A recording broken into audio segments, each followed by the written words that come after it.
Okay, welcome to Adult Beverages. We're back to New Jersey this week. Cape May specifically. So yesterday we were in South Carolina. Today we're in Cape May. It's Cape May White.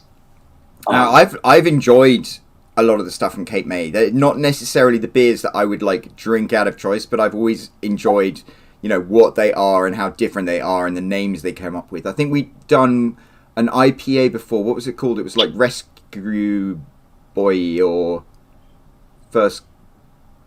I can't remember the name of it, but I don't know. We've definitely covered them before, and they're a pretty ubiquitous beer in New Jersey because they're from Cape May. So yeah, we've definitely covered them. This is a beautiful color as I'm pouring this, and it's got a little picture of the glass you should have in it because we pointed out in yesterday's beer, which is the Westbrook. Yeah. Sorry about that. Oh.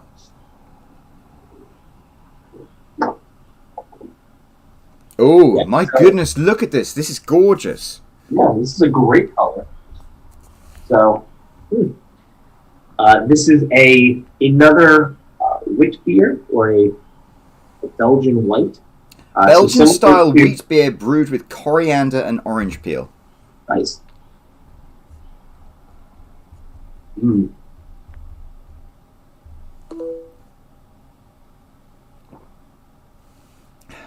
This is a solid beer.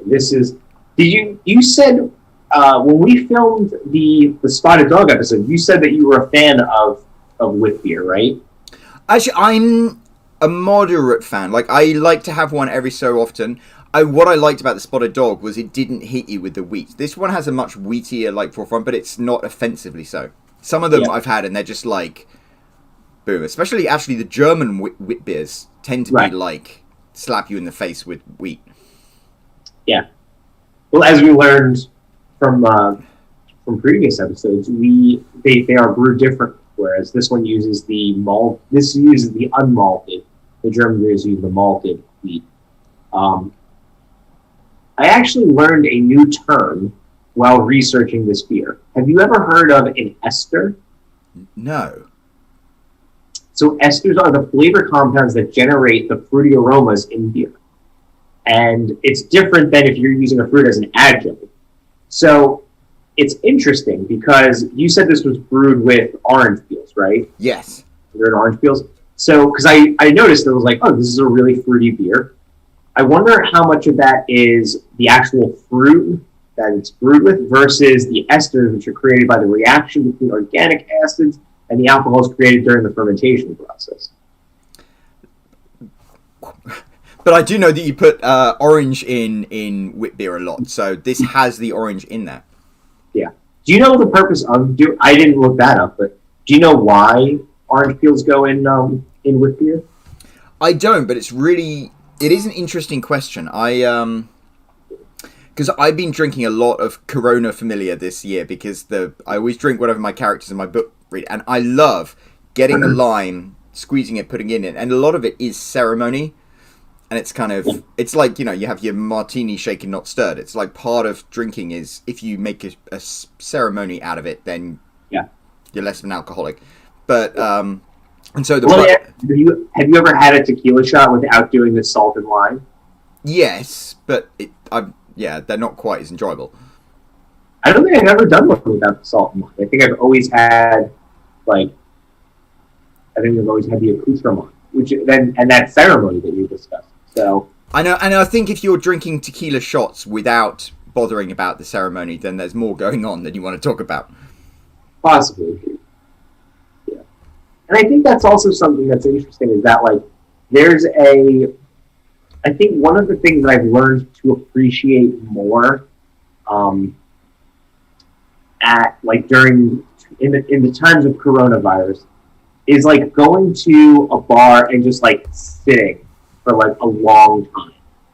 And I don't mean in terms of just ordering a ton of beer. I think when you go and because we used to go to Tavern on George multiple times a week, and you would go and they always had stuff going on.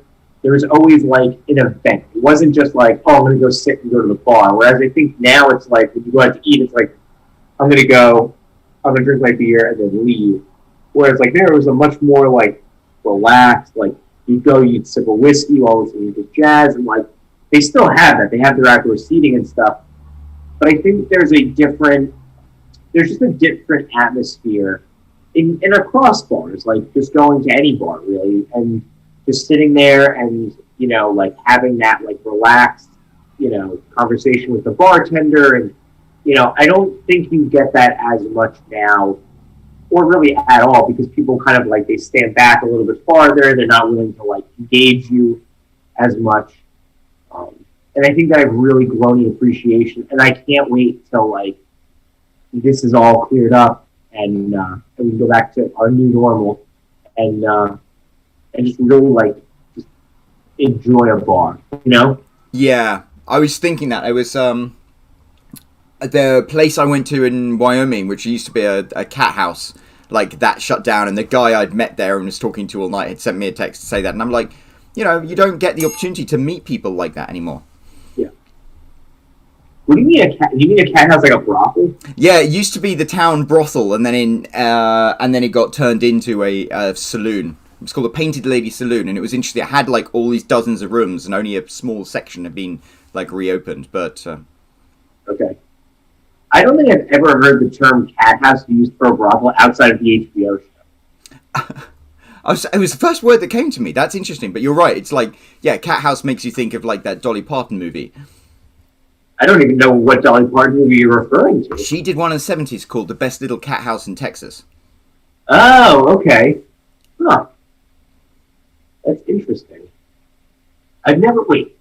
It was called The Best Little Cat House in Texas? Yep. I think so. What was it?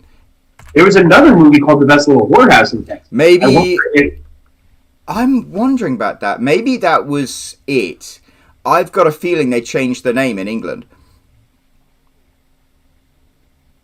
Oh, I'm looking this up now. I could be making it up. I don't know. Okay, so yes, this says it's the same movie because it says Dolly Parton was in The Best Little Whorehouse in Texas. Wow, that's wild. Well, I think you guys got the much better version of Harry Potter. Oh yeah, because they changed a lot of the words in there. Like it was the Sorcerer's Stone rather than the Philosopher's Stone. Right. Yeah. But there was something with like because a philosopher, there's a different like definition of philosopher in terms of like in English, like British English versus American English. Like, I think the Philosopher's Stone is a thing. It's the stone that can turn lead into gold. Oh, okay. And I can't remember what. Maybe they were like, well, the Americans won't know what that is, and it's like, well, most British people probably don't know what that is either. I was gonna say I knew that there was like an alchemist stone. I think that's when they teach like that kind of stuff in the U.S. I've always heard it referred to as an alchemist stone versus like the philosopher's stone. I don't know enough about it. I remember, I'm sure I was super snobby back then. I was like, oh, the Americans, they don't know this. And now I'm just like... Well, I mean, it is. I think one of the greatest things that I've always enjoyed about our friendship is like explaining like the transition and the trading of like vernacular. Like when you taught me cracker, which I desperately tried to use in the last episode. Like I was like, oh, has a completely different definition in the U.S. than it does in England. But and it's I was just thinking, it's funny how deep it goes though, because I remember whenever I send any of my books to my editor, there are still all these things. So she's like that. Things like in England we'd say I'm stepping towards you, whereas in America it's stepping toward you, and you don't have the S, and it's like these subtle differences that even now, 20 years after first coming here, I still, sometimes get tripped up on them. Yeah. Honestly, I don't think I would, and I think I'm pretty pedantic, I don't think I would pick up on the difference between, like, stepping towards somebody or toward somebody. And in England we'd say amidst or amongst, whereas in America it's just amid or among. And it's, I don't know, strange little things. But I also think it's weird, like in the fact that everyone's texting now, that newspapers are shedding their proofreaders and stuff. I think we're going to have a slightly more archaic form of English where various spellings of various things are allowed. Right. Well, the whole thing with like color dropping the U was completely like a charge per letter for an advertisement. Oh, really? I heard it was Noah Webster he standardized English for America by getting rid of these things that were inconsistent, like the U's and the G's and stuff. And so when they make that joke about like, oh, American English is simplified English, well, it's like in some ways it literally is that. But it makes sense as well to have that, because I mean, imagine if you were sending a telegram and it was 1 cent per letter, then yeah. Oh. Another edition of adult beverages, another edition of taste notes, another edition of how do Americans speak versus British people speak. So. Right, and on that note, I'm excited for tomorrow because you said we have some. We're revisiting one. Okay. Well, we hardly ever do, but I don't think we've ever done this on the show. So we'll see how this goes. Right.